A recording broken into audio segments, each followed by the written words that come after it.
Bien,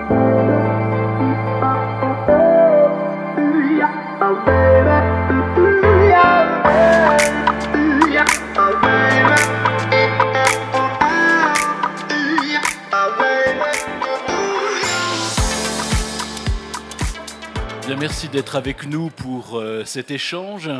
Comment assurer un parcours de vie sans rupture grâce aux outils numériques? C'est donc la question à la fois de l'accompagnement et celle de la coordination des nouveaux usages.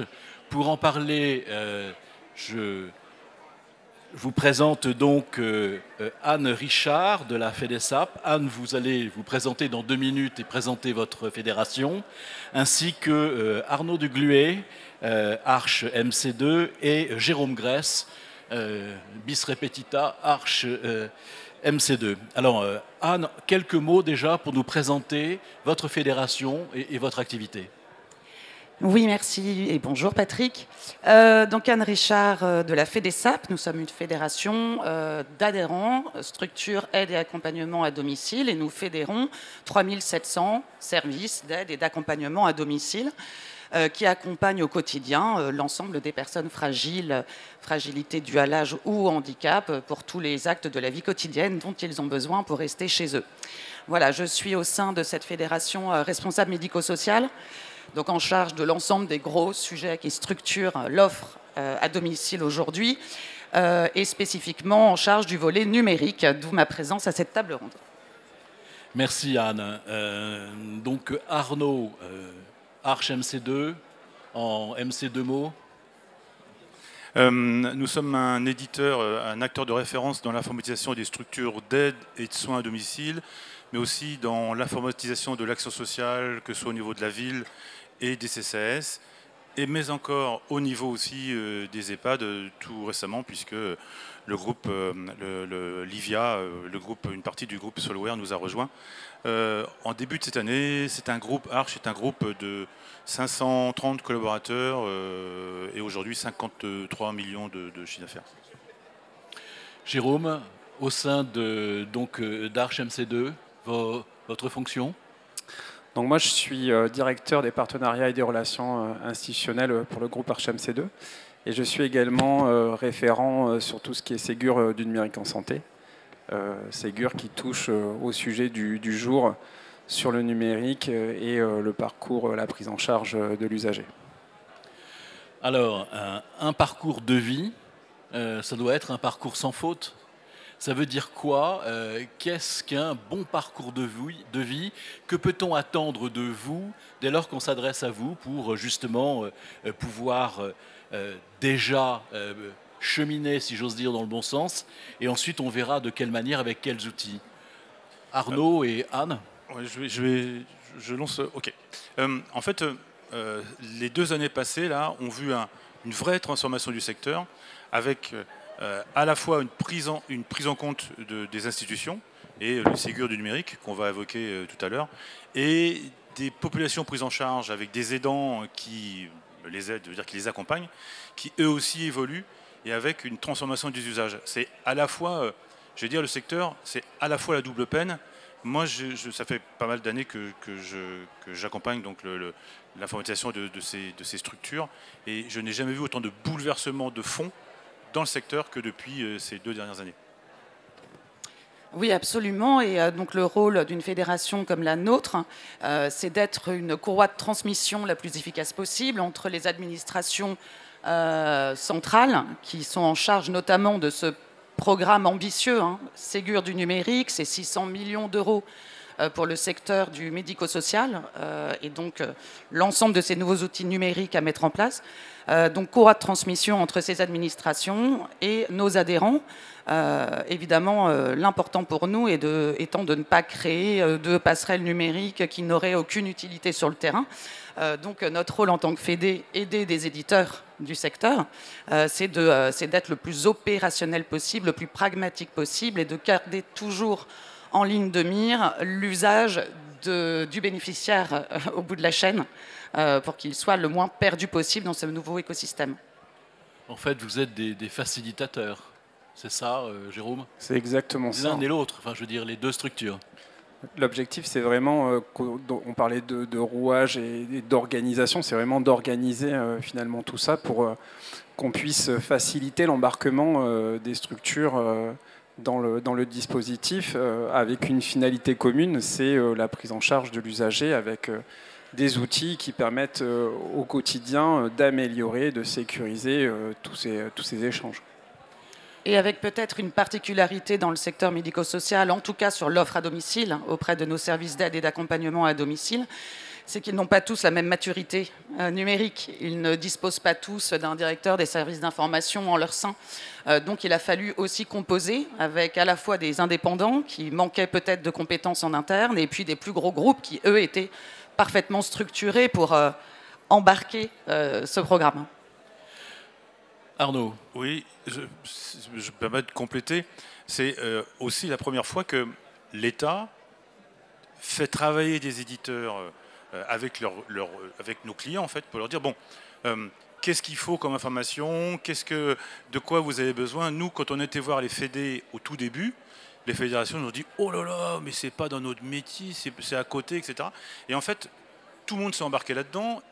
Ça a marché, ça fonctionne, on va voir si ça marche, on verra ça dans 2 ans, mais aujourd'hui on peut dire que un bilan globalement très positif, c'est parce que les fédérations se sont impliquées, les acteurs terrain sont impliqués, les éditeurs, dont Arche, j'allais dire surtout Arche, c'est appliqué, et se sont impliqués, pardon, et en fait c'était un grand mouvement, mais c'est un mouvement important puisque grâce à ce Ségur, la chaîne du domicile, pour une fois, c'est pas considéré comme une institution de fond de cours, quoi. On est vraiment dans le parcours du patient, du client, d'usager. Petite remarque qui me fait toujours sourire, qu'on dit oui, on a 600 millions de mobilisés pour le secteur de l'action de domicile, etc.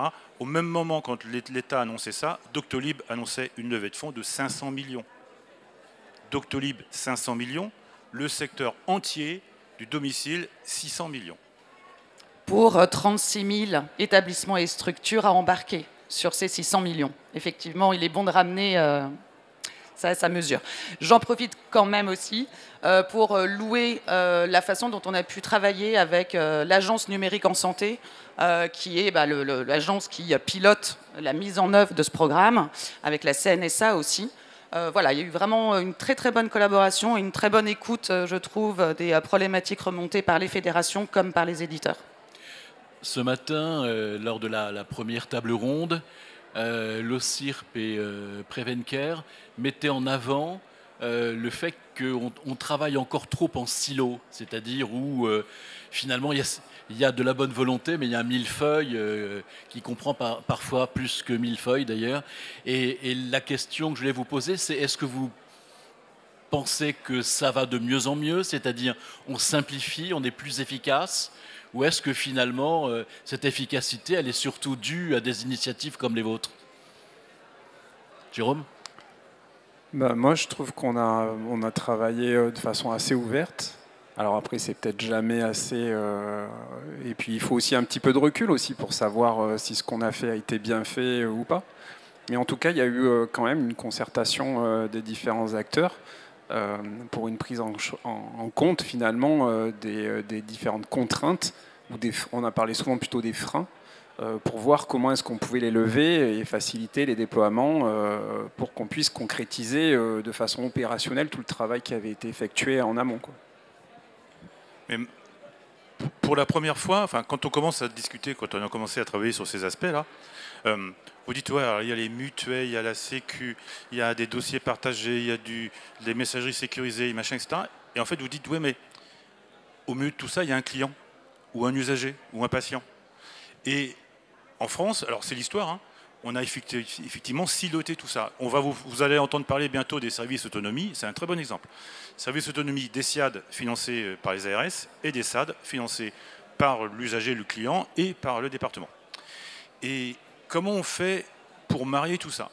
Eh bien, on a encore du chemin à parcourir, mais pour la première fois, vous allez avoir l'application, j'ai oublié le nom.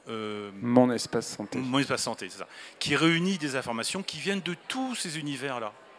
C'est le début du commencement de quelque chose de géant, quoi. Mais c'est le début de quelque chose.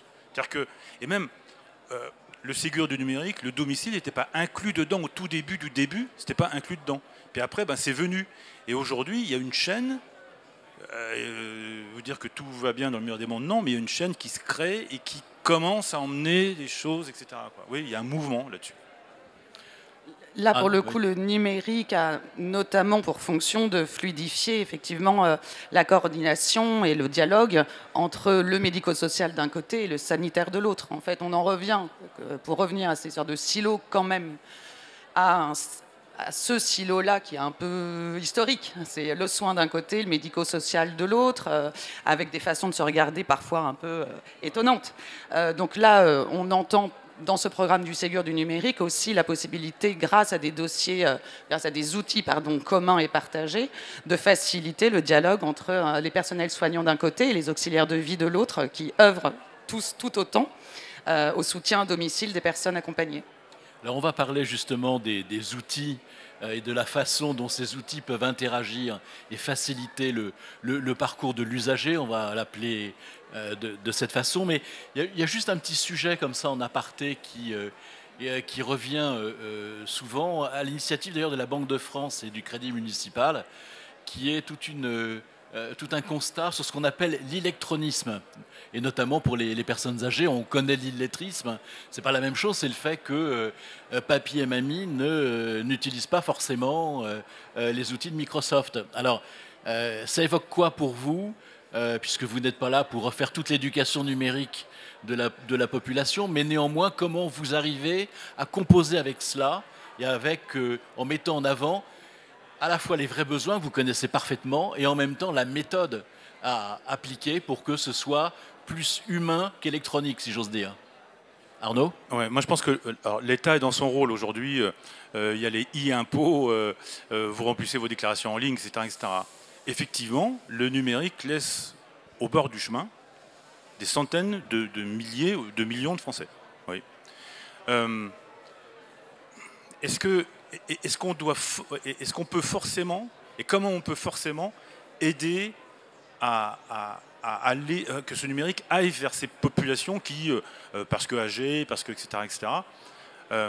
Moi, je ne vais pas dire que c'est mission impossible, mais c'est quelque chose comme ça. Je ne pense pas que c'est d'histoire de génération. Ma mère n'a jamais utilisé Word, n'a jamais utilisé un ordinateur, n'a jamais été utilisée, etc. Elle a utilisé une tablette pour sa fin de vie, enfin un iPad pour sa fin de vie. Elle arrive à l'utiliser parce que c'est moi qui l'ai entraîné à ça, parce que j'ai voulu qu'elle l'utilise.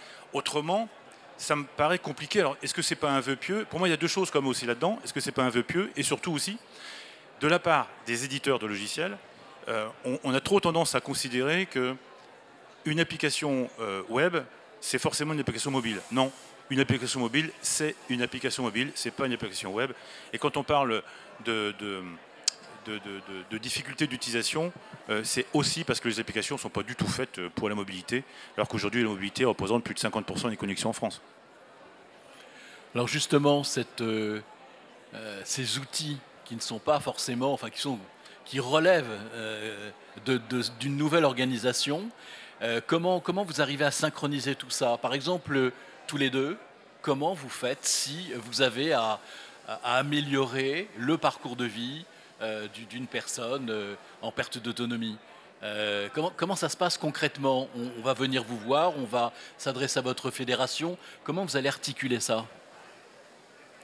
Je crois que ça va même au-dessus de la fédération. Je pense que là, par exemple, on parlait du Ségur numérique en santé, c'est l'État qui normalise et qui organise le dispositif en définissant des normes d'échange. Voilà, pour qu'on puisse se parler, il faut qu'on se comprenne. Il faut qu'on soit dans un cadre sécurisé aussi. La sécurité, c'est des sujets d'actualité où on voit les problématiques de perte de données, de fuite de données ou de piratage. Donc il y a déjà cette approche de normalisation, d'interopérabilité sur les outils, en définissant un périmètre que les éditeurs doivent respecter et les utilisateurs vont ensuite utiliser. Côté Fédé, notre ambition, c'est d'accompagner nos adhérents, pas les personnes accompagnées à domicile. Donc nous, notre défi, il n'était pas moindre, c'était d'embarquer l'ensemble de nos adhérents dans ce programme. quand les SAD, les services d'aide et d'accompagnement à domicile aujourd'hui sont confrontés chaque jour au quotidien à des problèmes incommensurables de recrutement, avec près de 20 à 25% des plans d'aide qui ne peuvent pas être pourvus faute de personnel. Enfin, on parle bien de la crise de l'attractivité des métiers du lien. Donc on va leur dire aussi qu'il va falloir qu'ils aillent dans la réforme des services autonomie, donc éventuellement évoluer vers du soin.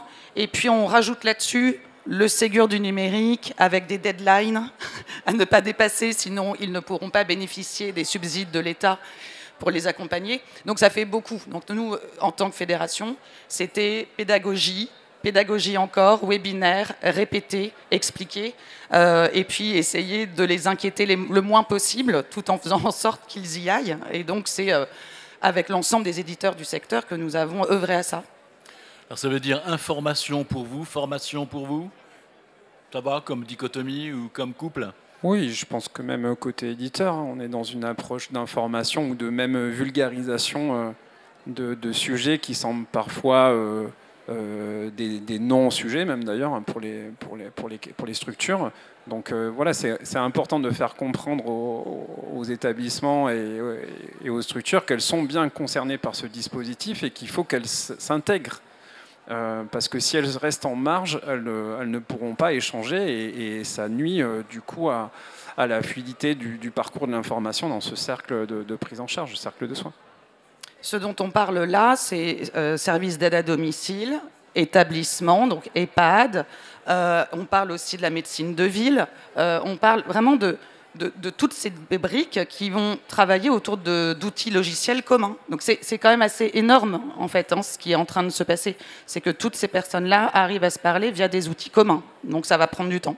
Alors juste Arnaud, j'avais noté en préparant cela que les acteurs, donc la coordination, ça doit s'effectuer entre l'assistance, les aidants professionnels, les proches aidants, la famille, les voisins, etc. C'est quand même un sacré boulot. Donc, et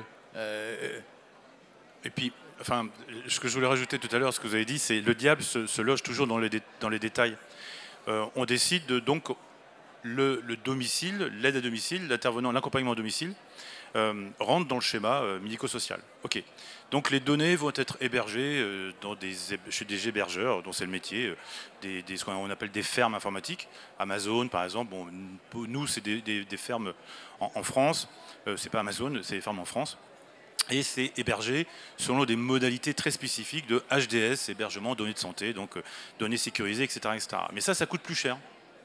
Parce qu'il y a des normes, parce qu'il y a des sécurités, parce qu'on doit avoir du personnel formé de plus haut niveau, etc., etc., pour plein de bonnes raisons.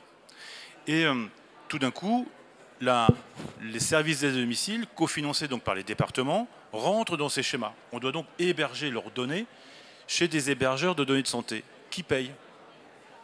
Parce que ce n'était pas prévu.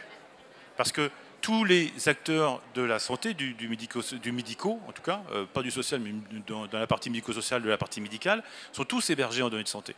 Mais pas les aides à domicile, pas les intervenants à domicile, pas l'accompagnement à domicile jusqu'à présent. Alors que là, on va devoir le faire. À la limite, tant mieux. Mais tout ça, ça s'impacte. C'est des jeux de dominos, en fait. Et vous touchez un papillon qui bat des ailes à Berlin, emmène la pluie à New York. Hein. C'est vraiment le cas, là. Effectivement. Alors, qu'est-ce qui reste à faire? Parce que là, j'ai bien compris qu'avec le Ségur, il y a un pas qui va dans le bon sens, c'est-à-dire qu'on marche droit et en avant, pas en arrière. On synchronise. Il y a effectivement toute une organisation cohérente qui émerge, mais il y a encore du chemin à faire. Qu'est-ce qui manque? À part des sous, ça je sais bien, et du personnel, on a bien compris. Dites-nous, qu'est-ce que vous aimeriez qu'il soit fait, qui n'est pas encore fait? Ben là, en fait, on va passer finalement du tableau blanc au terrain et il va falloir optimiser les usages et améliorer les outils. Hein. C'est-à-dire que là, on a fait un travail depuis 2-3 ans de réflexion.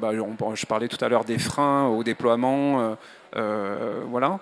Et tout ça, ça se met en place sur les différents couloirs d'activité. Donc tous les professionnels sont visés par ces dispositifs.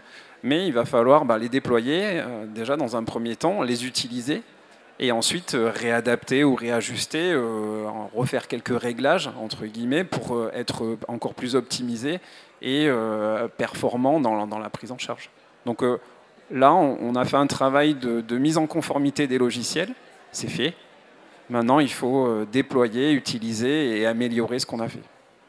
Anne ? Oui, je dirais qu'il reste l'essentiel. Alors, je ne veux pas minimiser le travail fourni par les éditeurs pour que leur outil. Nous, on a fait notre boulot, en tout cas. Mais en tout cas, voilà. En fait, les éditeurs, ils ont fait leur boulot. Ils ont des logiciels maintenant dits référencés Ségur.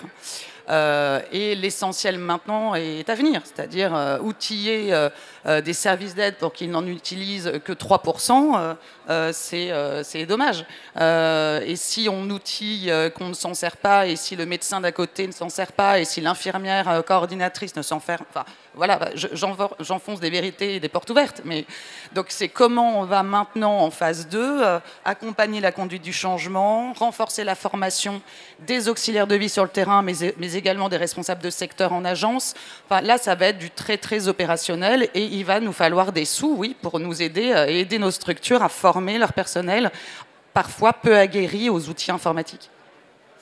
Arnaud et ensuite Jérôme. Je vous encourage, moi, tous à télécharger l'application Mon Espace Santé sur votre smartphone, qu'il soit Android ou iOS. Et vous allez voir le chemin parcouru. C'est quand même énorme ce qui a été fait. Mais comme tu le disais très justement, Anne, c'est la poule et l'œuf. Si ce n'est pas utilisé, ce ne sera pas abondé. Si ce n'est pas abondé, ce ne sera pas utilisé. Donc en fait, et le petit danger, on l'évoque assez souvent, c'est que l'État pense qu'il vit à côté d'un monde qui change. Aujourd'hui, les aides à domicile qui échangent des informations entre elles utilisent WhatsApp. Est-ce qu'on peut interdire WhatsApp? Non. Il y a quelques esprits chagrins qui pensent encore que l'État doit être omniscient, omnipotent. C'est pas vrai. Donc, on ne peut pas interdire Google, on ne peut pas interdire WhatsApp. On peut contraindre, c'est le rôle de l'État. Hein, on peut poser des normes, mais on ne peut pas interdire. Donc, il faut faire attention que les usages ne débordent pas tout ça et qu'on se retrouve avec des usines à gaz qui ne servent plus à rien, quoi. C'est peut-être un des dangers, certainement. Jérôme ? Oui, il y a peut-être aussi un petit point intéressant à préciser, parce que souvent on fait une petite rétrospective de ce qu'on a déjà fait par le passé, et puis on nous rappelle par exemple l'échec entre guillemets du dossier médical partagé, du DMP, que personne avait, que personne alimentait, que ça servait à rien, etc. etc. Et l'angle de vue a complètement changé, parce que depuis, ça passe vite, depuis plus d'1 an maintenant, tous les citoyens français ont leur espace santé qui a été créé. Donc on n'est plus sur un système de si j'ai envie d'avoir mon espace santé, je me le crée. En fait, on le crée à tout le monde et c'est celui qui ne le veut pas qui va se signaler pour faire fermer son espace santé. Donc globalement, tous les citoyens ont les outils pour pouvoir interagir avec les différents professionnels. Donc c'est ça aussi qu'il faut voir, c'est un changement de braquet, un changement de perception, d'angle de vue sur ces outils-là, qui font qu'aujourd'hui, on a tous les outils à disposition. Côté professionnel, puisqu'on est obligé de se mettre en conformité, et côté usager, citoyen, on a les outils, on peut enfin travailler, il n'y a plus qu'à maintenant.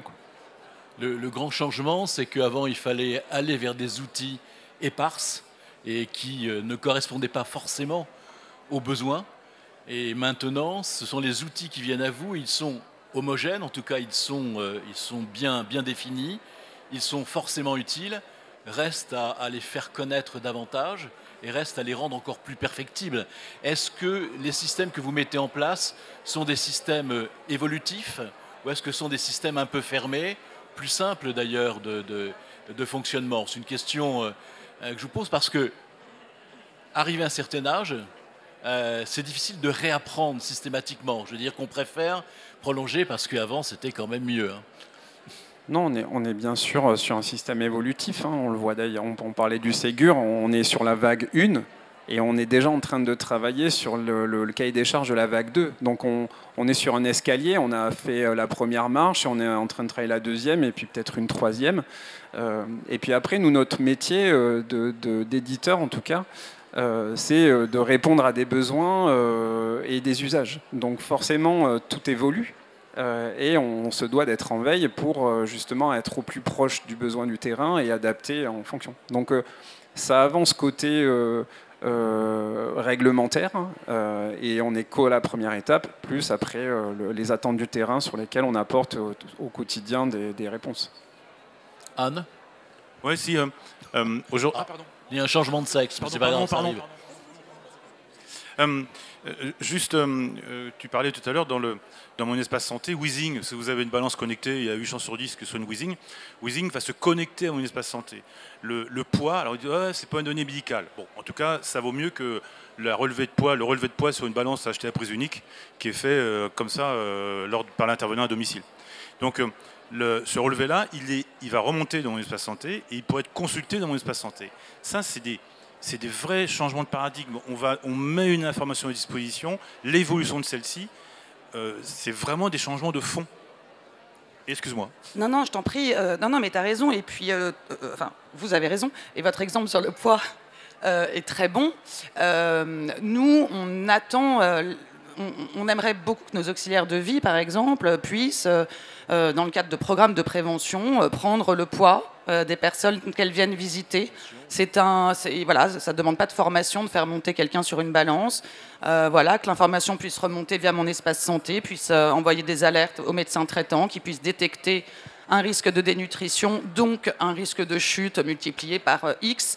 Voilà, et mon espace santé, une fois qu'il sera parfaitement bien alimenté par l'usager, les citoyens que nous sommes, et par les professionnels de santé autour de lui, eh bien, voilà, on chute n'importe où, on arrive dans n'importe quel hôpital, on aura le médecin, le professionnel qui nous prendra en charge, aura l'ensemble de notre dossier médical parfaitement bien à jour, informatisé, avec voilà, tous les précédents qu'il faut.